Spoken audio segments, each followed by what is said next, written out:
ঘুম ভাঙলে সকাল, না ভাঙলে পরকাল।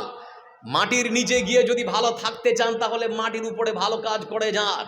মাটির উপরে ভালো কাজ করবেন যত বেশি, মাটির নিচে গিয়ে ভালো থাকবেন তত বেশি। আমার বন্ধুরা, জন্যে ভারতবর্ষ সহ সারা পৃথিবীর বুকে অসংখ্য যে মাদ্রাসা নির্মাণ করা হয়েছে, এই মাদ্রাসাগুলো মূলত সমাজ ব্যবস্থাকে টিকিয়ে রাখার জন্যই আমরা এই মাদ্রাসাগুলোকে পরিচালনা করে থাকি। আর মূলত আপনাদের দান সাদকা অসর দিয়ে মাদ্রাসাগুলো চলে। আল্লাহ ধন দিয়েছে অসংখ্য ধনীকে, সময়ের সাথে আল্লাহ সকালে ধনী তো সন্ধ্যাবেলা ফকির। এরকম নজির ভারতবর্ষের মাটিতে আছে না নেই? কথা বলেন, আছে না নেই? লক্ষ্য করে দেখুন, সারা পৃথিবীর দ্বিতীয় বৃহত্তম ধনী গৌতম শান্তিলাল আদানি। গৌতম শান্তিলাল আদানি সারা পৃথিবীর দ্বিতীয়তম ধনী ব্যক্তি গৌতম শান্তিলাল আদানি। সন্ধ্যাবেলা নামতে নামতে নামতে নামতে 40 নম্বরে পৌঁছে গিয়েছে। আল্লাহ কি না পারে? সকালে ধনী, সন্ধ্যাবেলা ফকির করে দিতে পারে না? পারে না? সবাই বলি পারে না? পারে না? এজন্য আমাদের ধন এবং সম্পদকে আল্লাহর রাস্তায় খরচ করব যতটা পারবো ইনশাআল্লাহ। জোরে বলি ইনশাআল্লাহ। মহান সত্য আল্লাহ রাব্বুল আলামিন তিনি বলেন কোরআনে কারীমের মধ্যে, مثل الذين ينفقون أموالهم في سبيل الله كمثل حبة أنبتت 7 سنابل في كل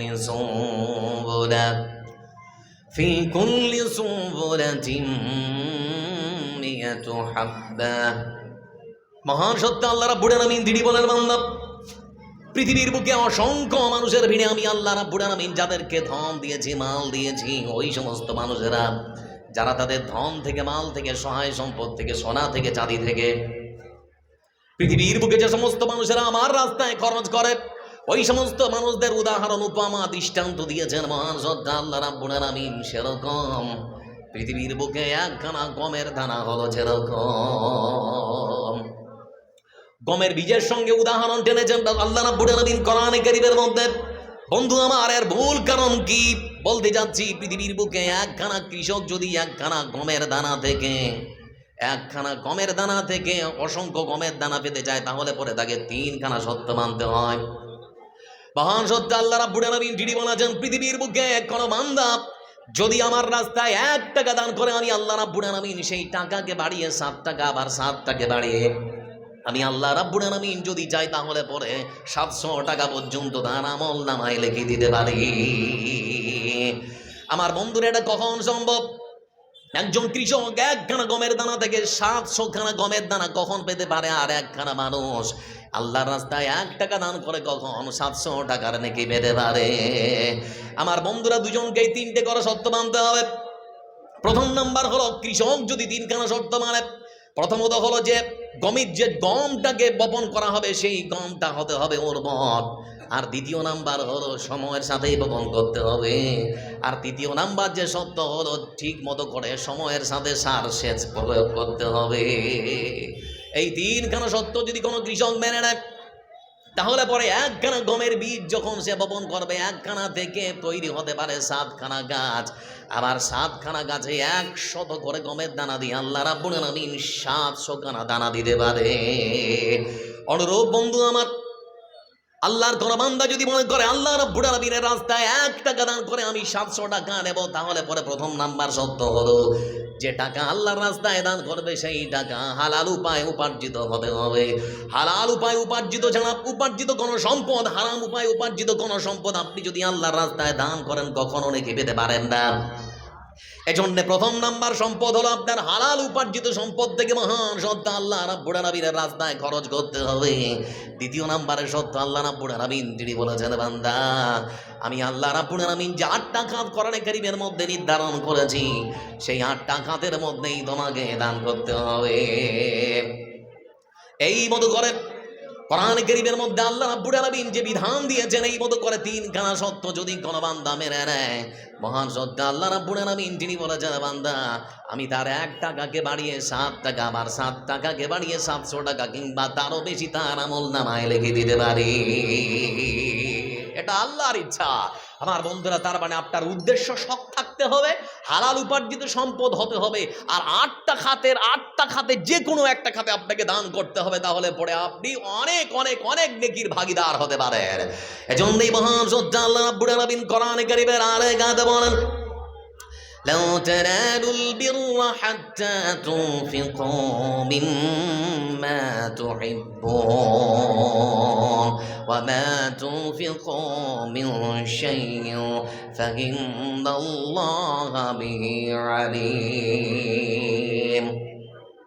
মহান সত্য আল্লাহ রাব্বুল আলামিন তিনি বলেছেন, পৃথিবীর মানুষেরা, বিশেষ করে ধনীদেরকে লক্ষ্য করে আল্লাহ রাব্বুল আলামিন তিনি বলেছেন, ধনী মানুষেরা তোমরা শুনে নাও, যাদেরকে আমি আল্লাহ রাব্বুল আলামিন ধন দিয়েছি, সম্পদ দিয়েছি, সোনা দিয়েছি, চাঁদি দিয়েছি, তোমরা ততক্ষণ পর্যন্ত আমার রাস্তায় দান করে কখনো নেকি পেতে পারবে না, পুণ্য কখনো পেতে পারবে না, যতক্ষণ পর্যন্ত না তোমাদের সব থেকে পছন্দের, সব থেকে মূল্যবান, সব থেকে দামি, সব থেকে আগ্রহের, সব থেকে মূল্যবান জিনিস যতক্ষণ পর্যন্ত তোমরা না আমার রাস্তায় খরচ করবে।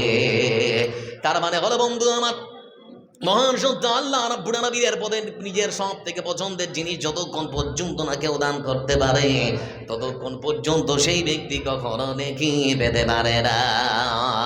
কোরআনে কারীমের মধ্যে আয়াত নাযিল হয়ে গেল, তোমরা তাড়াতাড়ি হটো, 1 মিনিট আমার চোখের সামনে থেকে চলো, চলো চট জলদি চলো, চলো ডিস্টার্ব হচ্ছে আমার।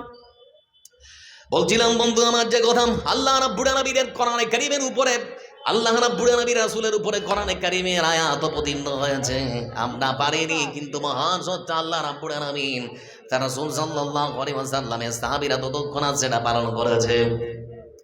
আয়াত নাযিল হওয়ার কিছুক্ষণের মধ্যেই লক্ষ্য করলাম মসজিদে নববীর মধ্যে একজন সাহাবীর আবির্ভাব হলো, যার নাম হচ্ছে আবু তালহা রাদিয়াল্লাহু তাআলা আনহু। কি নাম বললাম? সবাই বলেন কি নাম? আবু তালহা রাদিয়াল্লাহু তাআলা আনহু। তিনি যখন মসজিদের মধ্যে প্রবেশ করলেন, রাসূল সাল্লাল্লাহু আলাইহি ওয়াসাল্লামকে লক্ষ্য করে বলছেন, হে আল্লাহর রাসূল, আমি শুনলাম আপনার উপরে নাকি আল্লাহ রাব্বুল আলামিনের পক্ষ থেকে আয়াত এসেছে, বান্দা ততক্ষণ পর্যন্ত সম্পদ দান করে নেকি পেতে পারে না যতক্ষণ না তার সব থেকে পছন্দের সম্পদ আল্লাহর রাস্তায় খরচ করবে। এজন্য আপনার কাছে ছুটে এসেছি, হে আল্লাহর রাসূল, আপনাকে বলতে চাই, আমি আবু তালহা আমার কাছে সব থেকে পছন্দের, সব থেকে আগ্রহের, সব থেকে মূল্যবান সম্পদ হলো মদিনার আমার সব থেকে প্রিয় বাগান, যার নাম হলো বাইরুহা বাগান। আমি চাই আমার সেই সব থেকে মূল্যবান বাগানখানা আমি আল্লাহর রাস্তায় খরচ করে দেব। বিশ্বনবী সাল্লাল্লাহু আলাইহি ওয়াসাল্লাম তিনি আবু তালহাকে ডেকে বললেন, ও আবু তালহা, তোমার তো আরো সম্পদ রয়েছে, সেটা দাও। আবু তালহা বলছেন, হে আল্লাহর রাসূল, আমার সব থেকে পছন্দের হলো বাইরুহা বাগান, আর যেহেতু সব থেকে পছন্দের জিনিস দিতে বলা হয়েছে, আমি আমার সেই পছন্দের বাগানখানা আল্লাহর রাস্তায় খরচ করে দিলাম। যাকে খুশি যেখানে খুশি খরচ করে দিন, কোনোদিন আমার অধিকারের কথা আপনার কাছে বলতে যাব না।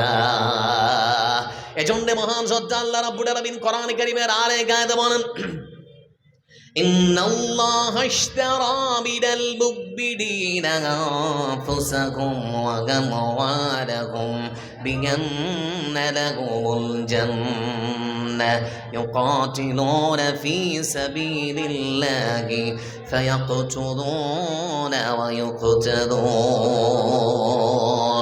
আল্লাহ রাব্বুল আলামিন তিনি এই জন্যই পৃথিবীর শুধুমাত্র মুমিন বান্দাদেরকে ডেকে বলেছেন, ও পৃথিবীর মুমিন বান্দারা, আমি আল্লাহ আমার সঙ্গে তোরা কি ব্যবসা করতে চাস? পৃথিবীর বুকে অসংখ্য মানুষ ব্যবসা করে, কেউ কাঁচামালের ব্যবসা করে, কেউ ছাগলের ব্যবসা করে, কেউ গরুর ব্যবসা করে, কেউ আরো কিছুর ব্যবসা করে। প্রত্যেকটা ব্যবসার মধ্যে লাভ লোকসানের সন্দেহ সংশয় সম্ভাবনা আছে না নেই? জোরে বলুন। আছে, লাভও হতে পারে, লসও হতে পারে, নাকি? কিন্তু মহান সত্য আল্লাহ রাব্বুল আলামিন তিনি বলেন, বান্দা আমার সঙ্গে কি ব্যবসা করবি? আমি আল্লাহ আমার একখানে ব্যবসার কথা বলে দেবো। কোন বান্দা যদি আমার সঙ্গে সেই ব্যবসা করে, তাহলে পরে শুনে নাও, কোনোদিন ক্ষতির কোন রকম আশঙ্কা, সন্দেহ, সম্ভাবনা, সংশয় থাকতে পারে না। কি সেই ব্যবসার কথা বলা হয়েছে বন্ধু আমার? আল্লাহ রাব্বুল আলামিন কোরআন কারীমের মধ্যে বলেছেন, নিশ্চয় আমি মহান সত্তা আল্লাহ রাব্বুল আলামিন আমার পৃথিবীর বুকে মুমিন বান্দাদের জানকে সবথেকে মূল্যবান জিনিস, জীবনটাকে, আর আমি আল্লাহ রাব্বুল আলামিন তাদের ধন আর মালকে কিনে নিয়েছি বিনিময়ে আমি আল্লাহ রাব্বুল আলামিন তাদেরকে যেটা দেব সেটা আর অন্য কিছু নয়, বরং তারা যদি জান দিয়ে আর মাল দিয়ে আমার দিনকে সাহায্য করে, প্রয়োজনে তারা যদি নিজের জান খানা বিলিয়ে দেয়, প্রয়োজনে যদি আমার বান্দারা তাদের মালকে আমার রাস্তায় খরচ করে দেয়, তাহলে পরে আমি আল্লাহ রাব্বুল আলামিন তাদের সঙ্গে ওয়াদা করেছি যে আমার প্রিয় জান্নাতখানা তাদেরকে দিয়ে দেব। সুবহানাল্লাহ বলবেন না? জান আর মালের পরিবর্তে আল্লাহ ব্যবসা করছেন জান্নাত দিয়ে। তাহলে জান্নাত নেওয়ার মন আছে না রে ভাই? একটু জোরে বলি তো, কথা মনে আছে না রে? আমার বন্ধুরা, এজন্যই বলতে যাচ্ছি, এই আয়াত যখন অবতীর্ণ হলো লক্ষ্য করে দেখলাম রাসূলুল্লাহ সাল্লাল্লাহু আলাইহি ওয়াসাল্লামের সাহাবীদের মধ্যে হুড়াহুড়ি লেগে গিয়েছে জান্নাত কেনার জন্য। কিছুক্ষণের মধ্যে লক্ষ্য করে দেখলাম মদিনার মাটিতে একখানা বাচ্চা, যার মা নেই বাবা নেই, এতিম একখানা বাচ্চা, মাও নেই বাবাও নেই, তার ছোট্ট একখানা খেজুরের বাগান। ওই খেজুরের বাগানের কয়েকটা খেজুরের গাছ তার প্রতিবেশী আবু লুবাবার বাগানের দিকে ঝুঁকে পড়েছে। খেজুর যখনই পাড়তে যায়, পড়া খেজুর আনতে গেলে নানান রকম কথা শোনায়। তো আবু লুবাবা যখন কথা শোনায়, তো ছোট্ট বাচ্চা মনে মনে ভাবছে, যা কথা কেন শুনবো, একটা সুন্দর করে প্রাচীর তুলে দেয়, তাহলে আর খেজুর সেদিকে পড়বে না, আমাকে আর বকবে না। সেজন্য সুন্দর করে বেড়া তুলতে শুরু করেছে। বন্ধু আমার, বেড়া তুলতে তুলতে হঠাৎ করে দেখা যাচ্ছে তার প্রতিবেশী আবু লুবাবার একখানা খেজুরের গাছ তার দিকে চলে এসেছে। আবু লুবাবার কাছে গিয়ে তখন বলে, ভাই, আমার তো মা বাবা পৃথিবীর বুকে নেই, আমি এতিম, ওই একখানা খেজুরের গাছ কি আমাকে দেওয়া যেতে পারে? আবু লুবাবা তখন বলছে, আমার গাছ আমার কাছে থাকবে, তোমাকে আমি দিব না। বলে, ভাই, তুমি যদি আমাকে না দাও, তাহলে পরে আমার প্রাচীরটা দেওয়ালটা ঠিক মতো আমি দিতে পারছি না। তো বলে, তোমাকে তো বললাম আমি দিব না, তারপরও কথা বাড়াচ্ছ কেন? এতিমের পিতা, পৃথিবীর বুকে যার বাবা নেই, এতিমের পিতা সেই সময় বিশ্বনবী মুহাম্মদুর রাসূলুল্লাহ সাল্লাল্লাহু আলাইহি ওয়াসাল্লাম ছুটে গিয়েছেন রাসূলের কাছে, গিয়ে বলে, হে আল্লাহর রাসূল, আমার বাবা নেই, তো কি হয়েছে? আপনাকে বাবা না শুনে বসিয়েছি, বলতে চাই, ওই একখানা খেজুরের গাছ প্রাচীর দিতে গিয়ে আমার প্রতিবেশী আবু লুবাবা আমার দিকে চলে এসেছে। আমি অনেক কিছু করে চাইলাম, কোনো কিছুতেই রাজি করতে পারলাম না। আমার মনে বড় আশা, হে আল্লাহর রাসূল, আপনি যদি আমার হয়ে তাকে বলেন, তাহলে পরে আপনার কথা সে ফেলতে পারবে না। রাসূল সাল্লাল্লাহু আলাইহি ওয়াসাল্লাম আবু লুবাবাকে ডাকলেন। ডাকার পরে বলছেন, ও আবু লুবাবা, তোমার যদি ওই একখানা খেজুরের গাছে 3 বাচ্চাকে তুমি আজকে দিয়ে দাও, তাহলে পরে তুমি অনেক নেকি কামাবে। ও আবু লুবাবা, রাজি হয়ে যাও, তোমার একখানা খেজুরের গাছ ওই 3 বাচ্চাকে দিয়ে দাও। আবু লুবাবা তখন বলে, হে আল্লাহর রাসূল, আমি তো তাকে আগেই বলেছি আমার খেজুরের গাছ আমারই থাকবে, কাউকে দেব না। আমার বিশ্বনেতা তখন বলছেন, আবু লুবাবা, তাহলে বিক্রি করে দাও, কতদিন আর কত দিরহাম নেবে তুমি বলো? আবু লুবাবা তখন বলছে, হে আল্লাহর রাসূল, শুনেন, আমি তখনও বলেছি, এখনো বলছি, টাকা দিয়েও বিক্রি করবো না, দিনার দিয়েও নয়, দিরহাম দিয়েও নয়, আমার সম্পদ আমার কাছে থাকবে, আমি কারো কাছে বিক্রি করবো না। রাসূলুল্লাহ সাল্লাল্লাহু আলাইহি ওয়াসাল্লাম তিনি তখন শেষাংশে বলছেন, আবু লুবাবা রে, শোনো, তাহলে পরে ওই একখানা খেজুরের গাছ তুমি যদি আজকে ওই এতিম বাচ্চাকে দিয়ে দাও, তাহলে পরে আমি বিশ্বনবী মুহাম্মদুর রাসূলুল্লাহ সাল্লাল্লাহু আলাইহি ওয়াসাল্লাম বলছি, আমি জান্নাতের মধ্যে তোমার জন্য একখানা খেজুরের গাছের জামিনদার হয়ে যাব। দেওয়া যাবে? আবু লুবাবা রাদিয়াল্লাহু তাআলা তারপরও বলেন, হে আল্লাহর রাসূল, আমার খেজুরের গাছ আমারই থাকবে, আমি দেব না। কিছুক্ষণ পরে সেখান থেকে তিনি আবার বাড়ির দিকে রওনা দিয়েছেন। ওই সাহাবীদের মধ্যে আরেকজন সাহাবী বসা, যার নাম হলো আবু দাহদা রাদিয়াল্লাহু তাআলা। তিনি তখন আল্লাহ রাসূলকে ডেকে বলছেন, এই আল্লাহ রাসূল, আপনি তো চেষ্টার কোনো কিছু কম করলেন না, এত কিছু করে বললেন, আপনার কোনো কথাই তার কানে প্রবেশ করল না। হে আল্লাহ রাসূল, আমি যদি তাকে একটু চেষ্টা করে দেখি, তাকে যদি একটু বলে দেখি, বলে দেখবো নাকি? আমার রাসূল বলছেন, আবু লুবাবা, আবু তালহা রে, শোনো, আমি আবু লুবাবাকে এত কিছু করে বললাম, আমার কথা যখন শুনলো না, তোমার কথা শুনবে বলে আমার মনে হয় না। আল্লাহ রাসূল একটু দেখি না, চেষ্টা করতে অসুবিধা কথা, বলে দেখো চেষ্টা করে। হাঁটতে শুরু করলেন, তার বাড়ির দরজার সামনে গিয়ে করে নাড়া, টক টক টক টক করে, ভাই আবু লুবাবা, একটু বেরিয়ে আসো, তোমার সঙ্গে কথা আছে। বেরিয়ে আসার সঙ্গে সঙ্গে তার হাতটা খপ করে চেপে ধরে বলে, আবু লুবাবা ভাই রে, ওই একখানা খেজুরের গাছ যেমন করে হোক তোমাকে তোমার কাছ থেকে আমাকে নিতেই হবে। বলে, পাগল নাকি? আমি তো বললাম দিব না, তারপরও এসেছো কেন? বলে ও ভাই জানি তুমি কেমন করে দেবে, তুমি কি জানো এই মদিনার বাড়িতে সব থেকে বড় খেজুরের বাগান আছে, যার তার নাম কি? বলে আবু, তুমি তো আবু তালহা, তোমার সব থেকে, তুমি তো আবু দাহাদা, তোমার সব থেকে বড় খেজুরের বাগান। বলে তুমি কি জানো সেই বাগানের মধ্যে কতগুলো খেজুরের গাছ আছে? বলে আনুমানিক 600। তুমি কি জানো সেই বাগানের মধ্যে বিশাল বড় একটা রাজপ্রাসাদ, একখানা অট্টালিকা বাড়ি আমি নির্মাণ করেছি যেখানে আমি থাকি। আর ওই বাড়ির মধ্যে একখানা কুয়ো রয়েছে, যে কুয়োর পানি আমিও পান করি, আমার বাড়ির লোক পান করে। ও ভাই আবুল বাবা শোনো, তুমি যদি তোমার একখানা খেজুরের গাছ আমাকে দিতে রাজি হয়ে যাও, তাহলে পরে আমি তোমার সঙ্গে যেটা নিয়ে ব্যবসা করব সেটা হলো ওই 600 খেজুরের বিশাল বড় বাগান, আর সঙ্গে আমার ওই বাগানের মধ্যে বিশাল বড় অট্টালিকা, আর ওই অট্টালিকার মধ্যে যে সুস্বাদু পানির কুয়ো রয়েছে, সব কিছু আমি ওই একখানা খেজুরের বিনিময়ে তোমার কাছে বিক্রি করে দেব। বলো ভাই রাজি আছো? তোমাকে দিতেই হবে। তো তখন আবুল বাবা বলছে, তুমি কি পাগল হয়ে গেছো নাকি? আমার সঙ্গে ঠাট্টা মজাক করছো? তোমার অতগুলো সম্পদের বিনিময়ে তুমি একটা খেজুরের গাছ দিবে? তুমি আমার সঙ্গে মজাক করছো? আবু দাহাদা রাদিয়াল্লাহু তাআলা আনহু তখন বলে, ও ভাই আবুল বাবা শোনো, আমি তোমার সঙ্গে কোনো প্রকার ঠাট্টা করি না, ঠাট্টা করতে আসিনি। এটা দুনিয়ার সম্পদ নয়, এটা পরকালের সম্পদ, জান্নাতের সম্পদের কথা বলছি। ওই একখানা খেজুরের গাছ, ওই জান্নাতের একখানা খেজুরের গাছের জন্য যদি আমার সমস্ত সম্পদ তোমার পায়ের কাছে এনে দিতে হতো, তারপরেও দিতাম। ওই একখানা খেজুরের জান্নাতের গাছ যেমন করে হোক তোমার কাছ থেকে আমি নিয়ে যেতাম। রাজি হয়ে গিয়েছে। ততক্ষণাৎ লেখাপড়া হয়ে গেল, কাগজখানা হাতে নিয়ে বিশ্বনবী সাল্লাল্লাহু আলাইহি ওয়াসাল্লামের কাছে গিয়ে তখন বলতে শুরু করেছে, হুজুর কাম হয়ে গিয়েছে। বলে কিসের কাম? বলে যেটা আপনি বলেছিলেন পারেননি, সেটা আমি আবুল বাবার কাছ থেকে আদায় করে এনেছি। বলে নিশ্চয়ই কোনো বড় ক্ষতি করেছে নাকি? বলে হুজুর বলতে যাচ্ছি, হ্যাঁ, আমার সব থেকে বড় খেজুরের বাগান খানা, সেই বাড়িখানা, বাড়ির মধ্যে ওই যে কুয়োখানা, সব খানার বিনিময় আমি ওই একখানা খেজুরের গাছ শুধুমাত্র নিয়ে এসেছি।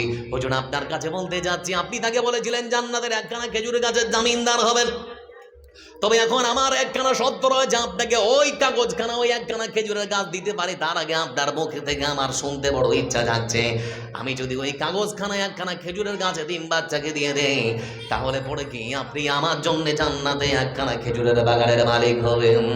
বিশ্বনবী সাল্লাল্লাহু আলাইহি ওয়াসাল্লাম তিনি বললেন, ও আবু দাদারে, তুমি পৃথিবীর বুকে একখানা খেজুরের গাছকে পাওয়ার জন্য তোমার 600 খেজুরের গাছ নষ্ট করেছ, একখানা রাজপ্রাসাদ, ওই রাজপ্রাসাদের মধ্যে একখানা কুয়ো সুস্বাদু পানি, সেটাও তুমি নষ্ট করেছ। শুনে নাও, আমি বিশ্বনবী সাল্লাল্লাহু আলাইহি ওয়াসাল্লাম আজকে বলছি, তোমার জন্য জান্নাতের মধ্যে একখানা খেজুরের গাছ নয়, বরং পৃথিবীর বুকে একখানা খেজুরের বাগানের বিনিময় আমি রাসূল তোমার জন্য জান্নাতের মধ্যে একখানা জান্নাতের বাগানের জামিনদার হয়ে গেলাম। জান্নাত, খালি জান্নাত কি করে কিনতে পারবে? ধন সম্পদ আজকে আছে, কালকে নাও থাকতে পারে। লক্ষ্য করে দেখুন বন্ধু আমার, এই পৃথিবীর বুকে, পৃথিবীর মানচিত্রে একখানা দেশ আছে অস্ট্রেলিয়া। অস্ট্রেলিয়ার সিডনিতে এক যুবকের জন্মগ্রহণ করেছিল, যার নাম হচ্ছে আলী বানাত। সেই আলী বানাত আনুমানিক প্রায় 26-27 বছর বয়স। আল্লাহ রাব্বুল আলামিন তাকে এত ধন, এত সম্পদ দিয়েছে, পৃথিবীর বুকে ধনীদের মধ্যে নিজের নামটা পর্যন্ত যুক্ত হয়ে গিয়েছে। হাজার হাজার কোটি টাকার মালিক, অথচ বয়স আনুমানিক প্রায় 26-27 বছরের একখানা যুবক। জীবনের আনন্দ ফুর্তির কোনো কিছুর কম ছিল না, জীবনে আনন্দ ফুর্তির কোনো কিছুর কম ছিল না। লক্ষ্য করে দেখুন, ইউটিউবে গিয়ে দেখবেন তার হাতের যে ঘড়িটা পড়তো ভারতবর্ষের টাকার আনুমানিক 2 লক্ষ টাকা, হাতের মধ্যে যে ভ্যাজ লাইটটা পড়তো আনুমানিক ভারতবর্ষের 1.5 লক্ষ টাকা, পায়ের মধ্যে জুতো পড়তো ভারতবর্ষের আনুমানিক 2.5 লক্ষ টাকা, যে গাড়ির মধ্যে সারাটা দিন ধরে ঘুরে বেড়াতো ভারতবর্ষের টাকার আনুমানিক 2 কোটি টাকা দাম। এমনই একজন বিলাসিতায় কাটানো যুবক, যে বন্ধুদের সঙ্গে আড্ডা করতে করতে হঠাৎ করে একদিন লক্ষ্য করে দেখলাম, হঠাৎ করে একদিন 5 স্টার হোটেলে প্রবেশ করেছে। প্রবেশ করার সাথে সাথেই লক্ষ্য করলাম চা পান করতে শুরু করলো। চা পান করার কিছুক্ষণ পরে দেখা গেল তার জিভার মধ্যে ফসকা পড়ে গেছে। গরম চা খেলে জিভে ফসকা ওঠে না? হ্যাঁ না বলে না? ওঠে না? ওঠে। জিভে ফসকা লেগেছে, জিভে ফসকা লেগে গেল, সেখান থেকে বেরিয়ে এসেছে, মনে হচ্ছে কিছু হয়নি। কিন্তু দিন যায়, রাত যায়, হঠাৎ করে দেখতে পাচ্ছে একদিন জীবের ফসকাটা ধীরে ধীরে ধীরে ধীরে বাড়তে শুরু করেছে। প্রাথমিক চিকিৎসায় ওষুধ দেওয়া হলো, কাজ হয় না। চলে যাওয়া হলো উন্নত মানের চিকিৎসা নেওয়ার জন্য। উন্নত মানের চিকিৎসা নেওয়ার জন্য আমেরিকার মাটিতে পাড়ি দিয়েছে। সেখানে গিয়ে ডাক্তার বিভিন্ন রিপোর্ট লিখিয়েছে। রিপোর্ট করার পর সন্ধ্যাবেলা যখন রিপোর্ট হাতে এসেছে, আলী বানাতকে ঘরের মধ্যে ডাকার পরে বলছে, আলী বানাত, মনটা একটু শক্ত করুন, যে কথা বলবো সহ্য করতে পারবেন কি পারবেন না, ভয় হচ্ছে। আলী বানাত তখন বলছে, ভাই কি এমন কথা, কোনো ভয় নেই, আপনি নির্দ্বিধায় বলতে পারেন, আমার সহ্য হবে। আলী বানাতকে তখন ডাক্তার বলছে, ও আলী বানাত, যে কথাটা বলবো সেটা ভয়ঙ্কর কথা। বলে কি ভয়ঙ্কর কথা? বলে পৃথিবীর বুকে আর আপনি থাকার মাত্র সময় পাবেন 3 মাস। 3 মাসের অতিথি পৃথিবীর বুকে আপনি, তারপরে পৃথিবীর বুক থেকে আপনাকে বিদায় নিতে হবে। আপনার শরীরে মরণ ক্যান্সার বাসা বেঁধেছে, মরণ ক্যান্সার আপনার শরীরে বাসা বেঁধেছে। আলী বানাত তখন বলে, ও বেটা ডাক্তার, আমার কি টাকার কিছু কম আছে নাকি? যত টাকার আগে দেওয়া হবে পৃথিবীর বুকে আমাকে বাঁচিয়ে রাখতে হবে। ডাক্তার তখন বলতে শুরু করেছে, ভাই আলী বানাত, তোমাকে বলতে যাচ্ছি, টাকা দিয়ে আমাদের মতো ডাক্তারের এই রোগ সারাবার কোনো ক্ষমতা নেই। যত টাকা আপনার আছে সমস্ত টাকা যদি ঢেলে দেন, তারপরেও আপনার জীবন আমরা কোনো ডাক্তার বাঁচাতে পারবো না। আমার বন্ধুরা, ডাক্তার তখন বলে, আপনার ক্যান্সারের 4র্থ ধাপে আপনি পৌঁছে গিয়েছেন। ক্যান্সারের 4টে স্টেপ হয়, প্রথম, দ্বিতীয়, তৃতীয়, চতুর্থ স্টেপে পৌঁছে গিয়েছেন। পৃথিবীর বুকে আপনার থাকার আর মাত্র আয়ু হলো 3 মাস। আমার ভাই 27 বছরের যুবক আলী বানাত তখন চিন্তা করে, এতগুলো সম্পদ আমি অর্জন করলাম, হাজার হাজার কোটি টাকার মালিক, পৃথিবীর বুকে এত সহায় সম্বল, এত সম্পদ, আমি এখন কি করব? 3টা মাস শুধুমাত্র আমার জীবন চিন্তায় চিন্তিত। যে মানুষ কোনোদিন আল্লাহকে চিনত না, যে মানুষ কোনোদিন মসজিদের চৌকাঠ ডাঙ্গায়নি, যে মানুষ কোনোদিন জানতো না 5 ওয়াক্তের নামাজ না 6 ওয়াক্ত পড়তে হয়, কোনোদিন জানে না। মসজিদের আজান শুনেছে, মসজিদের পাশ দিয়ে হেঁটে বেরিয়ে গিয়েছে, কোনোদিন মসজিদের চৌকাঠ ডাঙ্গায়নি। এমন একজন মানুষ আজান শুনছে, মসজিদের মিনার থেকে ভেসে আসছে।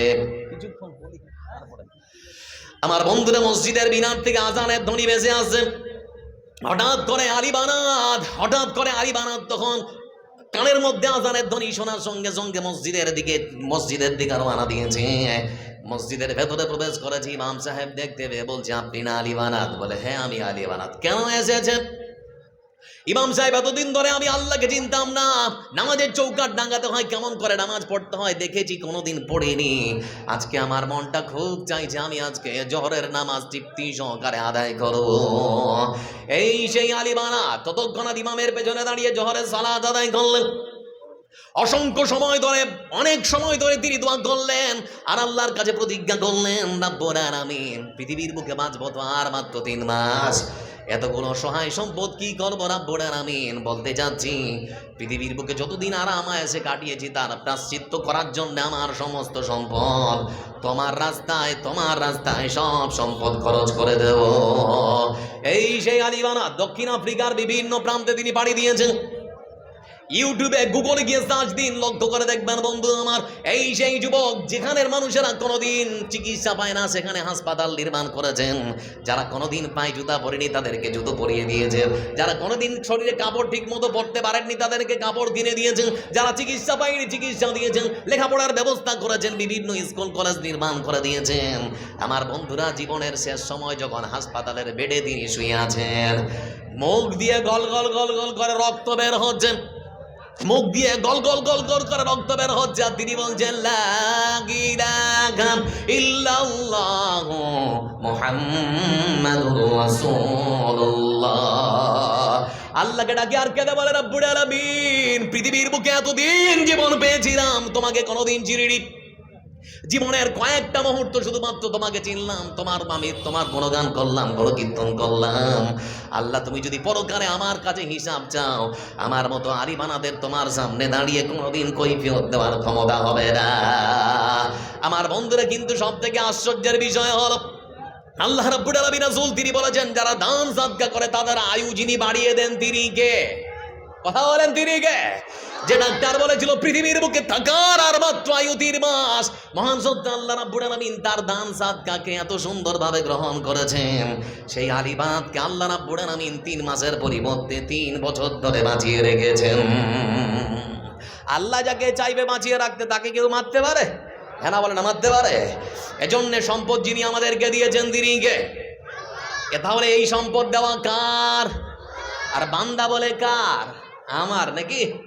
বান্দা বলে আমার। আনাস রাদিয়াল্লাহু তাআলা আনহু তিনি হাদিস বর্ণনা করেছেন, ইয়াতবাউল মাইয়িত থালাথাতুন ফায়ারজিউ ইসনান ওয়া ইয়াবকা ওয়াহিদুন ইয়াতবাউহু আহলুহু ওয়া মালুহু ওয়া আমালুহু ফায়ারজিউ আহলুহু ওয়া মালুহু ওয়া ইয়াবকা আমালুহু। আনাস রাদিয়াল্লাহু তাআলা আনহু তিনি হাদিস বর্ণনা করেছেন, তিনি বলেছেন রাসূল সাল্লাল্লাহু আলাইহি ওয়াসাল্লামকে আমি বলতে শুনেছি, পৃথিবীর বুকে কোন মানুষের শরীর থেকে যখন তার রূহ কানা জীবন কানা বেরিয়ে যায়, মানুষের শরীর থেকে যখন জীবন খানা বেরিয়ে যায়, সেই মানুষটাকে যখন সাদা কাফন পরানো হয়, সাদা কাপড় পরানোর পরে মানুষটাকে যখন কবরের দিকে নিয়ে যাওয়া হয়, রাসূলুল্লাহ সাল্লাল্লাহু আলাইহি ওয়াসাল্লাম তিনি বলেছেন সেই মানুষটার সঙ্গে তিনখানা জিনিস যায়। কয়টা জিনিস যায়? কবরে কয়টা জিনিস যায়? সবাই বলে তিনটা। কি যায় বন্ধু আমার? রাসূলুল্লাহ সাল্লাল্লাহু আলাইহি ওয়াসাল্লাম তিনি বলেছেন ওই মৃত মানুষটার সঙ্গে কবর পর্যন্ত যায় তার সম্পদ। ওই মৃত মানুষটার সঙ্গে যায় দ্বিতীয় যেটা জিনিস, সেটা হলো তার পরিবার পরিজন আত্মীয় স্বজন যারা মাটি দিতে এসেছে তারা। তৃতীয় নাম্বার যেটা সেটা হলো তার আমল যায়, পৃথিবীর বুকে যা ভালো আমল করেছে সেটা যায়, খারাপ আমল করলেও সেটা যায়। রাসূল সাল্লাল্লাহু আলাইহি ওয়াসাল্লাম তিনি তারপরে বলছেন বান্দা ওইখান থেকে তোমার ওই জায়গা থেকে ফিরে আসে মাটি দেওয়ার পরে পরে দুইটা জিনিস। প্রথমত ফিরে আসে আপনার পরিবার পরিজন আত্মীয় স্বজন। আপনার বাবা হলেও কবরে পাহারা দেবে না, আপনার ভাই হলো কবরে আমার ভাইয়ের কি অবস্থা হচ্ছে একবারও আপনার কাছ থেকে জানতে চাইবে না। আমার বন্ধুরা যারাই যাবে তারাই মাটি দেওয়ার পরে ফিরে আসবে না, আসবে না জোরে বলি। দ্বিতীয় যেটা আসবে, আপনাকে খাটে করে নিয়ে যাওয়া হয়েছে সেই খাটটা ততক্ষণ ফিরে চলে আসবে, আর যে কাপড়গুলো নিয়ে যাওয়া হয়েছিল কোদাল কিংবা ছুরি সেগুলো সেখান থেকে ফিরে আসবে। যেটা শুধুমাত্র থাকবে সেটা হলো আমল, আপনার ভালো আমল শুধুমাত্র আপনার সঙ্গে কবরে যাবে। এজন্যই কবর নিজের পরিচয় দিতে গিয়ে বলে আমি হচ্ছে একাকীর ঘর, আমি হচ্ছি একাকীর ঘর, আমি হচ্ছি একাকীর ঘর, কিলামা করার ঘর, অন্ধকার ঘর। ও পৃথিবীর মানুষেরা শুনে নাও, আমার কাছে আসার আগে হিসাব করে আসবে। আমল ভালো হলে তোমার সঙ্গে ব্যবহার ভালো হবে, আর আমল যদি তোমার ভালো না হয় তাহলে পড়ে শুনে নাও কবরের মধ্যে তোমার সঙ্গে আমার ব্যবহার খুবই খারাপ হয়ে যাবে। এজন্য রাসূল সাল্লাল্লাহু আলাইহি ওয়াসাল্লাম তিনি বলছেন তোমরা কবর জিয়ারত করো, কবর জিয়ারত করো। লাভ হবে দুটো, যে কবরে শুয়ে আছে তার, আর তুমি যদি কবর জিয়ারত করো তাহলে পরে তোমার আরেকটা লাভ, মানে দুজনের দুটো লাভ। আমার বন্ধুরা বিশ্বনবী সাল্লাল্লাহু আলাইহি ওয়াসাল্লাম এজন্য তিনি বলেছেন ফাজুরুহা ফাইন্নাহা তুযাক্কিরুল মাউত। ও পৃথিবীর মানুষরা তোমরা যদি কবরের কাছে যাও, কবরের কাছে দাঁড়াও, তোমার অন্তর তখন বলবে দেখ তোমার বাবা এসেছিল 6 মাসে কবরের কি অবস্থা হয়ে গেছে, দেরি করিস না, পরিবর্তন হয়ে যা, তোকেও এখানে আসতে হবে। এজন্যই বলতে যাচ্ছি বন্ধু আমার, আল্লাহ রাব্বুল আলামিন পৃথিবীর বুকে আমাদের ধন দিয়েছেন, মাল দিয়েছেন। সেই ধন আর মাল যদি ঠিক মতো আমরা ব্যবহার না করি, অসর আর যাকাত যদি ঠিক মতো না ব্যবহার করি, আল্লাহ রাব্বুল আলামিনের কাছে আমাদেরকে তার জবাব দিতে হবে। পৃথিবীর বুকে অসংখ্য মানুষ আছে যারা তাদের সম্পদ এখনো পর্যন্ত অসর বা যাকাত ঠিক মতো দেয় না। এরকম মানুষ সমাজে আছে না নেই? কথা বলেন না আমার বন্ধুরা। মানুষ যদি সম্পদের ঠিক মতো যাকাত দিত তাহলে পরে সমাজের মধ্যে ফকির থাকতো না, কিন্তু ফকির আছে না নেই? আচ্ছা আমার ভাষা বুঝতে অসুবিধা হচ্ছে নাকি? আচল দিব বুটে তোর শাড়িটা কেন চিরা, কইনা বুবু বকড়াই দিছে হোড়া। দিনাজপুরের গীত বললাম, এটা শুনতে বুঝতে পারলেন? এটা বুঝতে পারলেন? এটা পারলেন না তো? দিনাজপুরের ভাষা বলছি না, আমার ভাষা বুঝতে অসুবিধা হচ্ছে না তো? বলছিলাম বন্ধু আমার আপনাদেরকে, আমার মা কেন আচ্ছা আর 5 মিনিট আল্লাহ রাব্বুল আলামিনের জন্যই তিনি সুন্দর করে বলেছেন পৃথিবীর বুকে মানুষদেরকে ধন দিয়েছি, মাল দিয়েছি, ধন সম্পদ সব কিছু আমার। আমার বন্ধুরা কিন্তু সমাজের এমন কিছু মানুষ আছে যারা তাদের সম্পদ ঠিক মতো আদায় করতে চায় না। বিশ্বনবী সাল্লাল্লাহু আলাইহি ওয়াসাল্লাম তিনি যখন মৃত্যুবরণ করলেন, মৃত্যুবরণ করার কয়েকদিন পরে কিছু মানুষ আরব ভূখণ্ডে তারা অস্বীকার করে বসলো এখন থেকে আমরা আর আমাদের সম্পদের যাকাত দিব না। রাসূল সাল্লাল্লাহু আলাইহি ওয়াসাল্লাম যতদিন বেঁচে ছিলেন ততদিন দিয়েছি, আমাদের সম্পদের অসর দিয়েছি, আমাদের জান মালের সবকিছুর আমরা যাকাত দিয়েছি। আমরা এখন থেকে আমাদের সম্পদের অসর দেব না, আর টাকারও যাকাত আর আমরা দিতে পারবো না। ও ওমর আব্দুল খাত্তাব রাদিয়াল্লাহু তাআলা আনহু দেশের প্রধানমন্ত্রী আবু বকর সিদ্দিক রাদিয়াল্লাহু তাআলা আনহুর কাছে এসে বলেন, হুজুর শুনেছেন? বলে কি হয়েছে? বলে সমাজের এক প্রকার মানুষ বলেছে তারা তাদের সম্পদ থেকে যাকাত দেবে না, অসর দেবে না, কিছুই দেবে না। আবু বকর সিদ্দিক রাদিয়াল্লাহু তাআলা আনহু তিনি তখন বলতে শুরু করেছেন, ও ভাই উমার, তোমাকে বলতে যাচ্ছি শুনে নাও। রাসূলের যুগে রাসূল যখন বেঁচে ছিলেন তখন তোমাকে দেখে মনে হতো তুমি একজন পুরুষ। রাসূল মরে যাওয়ার পর মনে হচ্ছে তুমি এখন হয়ে গিয়েছো কাপুরুষ। আমার বন্ধুরা, আবু বকর সিদ্দিক রাদিয়াল্লাহু তাআলা আনহু তিনি তখন বললেন, ও ভাই ওমর শুনে নাও, রাসূল সাল্লাল্লাহু আলাইহি ওয়াসাল্লামের যুগে যে মানুষ খেজুর দিয়েছে, খেজুরের সঙ্গে খেজুরের বস্তাটাও দিয়ে গিয়েছে। আজকে যদি খেজুর দিতে আসে, সে যদি বলে বস্তাটা আমি বাড়ি ফিরিয়ে নিয়ে যাব, আমি আবু বকর তার সঙ্গে যুদ্ধ করব, মারবো না হয় মরবো, বস্তা আদায় করব, তারপরে তাকে যেতে দেব। রাসূলের যুগে যে সমস্ত মানুষেরা উট দিতে এসেছে যাকাত, উটের সঙ্গে উটের রশিটা দিয়েছে, আর যদি উটটা দিতে গিয়ে সে যদি রশিটা নিয়ে বাড়ি যেতে যায়, রশিটার সঙ্গে আমি তার সঙ্গে যুদ্ধ করব, মারবো না হয় মরবো, রশি আদায় করব, তারপরে আমার কাছ থেকে আমি যেতে দিব। আমার বন্ধুরা, তার মানে হলো যাকাত যেটা সেটা অবশ্যই গরিবের হক, আপনাকে বুঝে দিতে হবে। কারণ পৃথিবীর বুক থেকে বিদায় দেওয়ার পর আপনার ধন সম্পদ পরকালে কোনো কাজে আসবে না।